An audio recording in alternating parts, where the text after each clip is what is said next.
You don't remember your loved ones. You don't remember who they are. That's typical.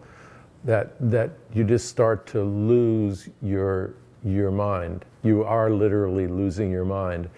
And my grandmother had Alzheimer's. We have Alzheimer's in our family. There's a gene that puts you at very high risk for Alzheimer's, which we have in my family on my mother's side. And I watched that in my grandmother. She would sit in the living room when she lived with us and just kind of mumble and would remember things from her past, the older memories, which are more solidly, they're more connections for your young memories are still, are the last things to go.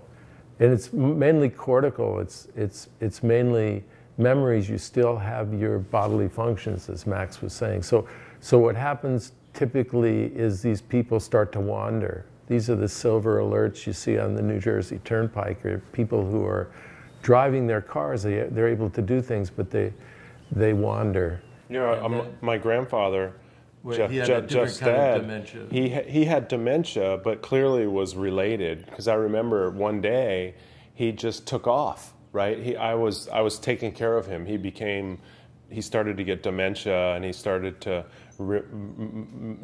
lose his memory, and which caused an enormous amount of depression and anxiety and a lot of problems for him. And it was difficult as a caregiver for me, because there was a lot of anger, and he was angry that he was losing his memory. And this was a very robust man.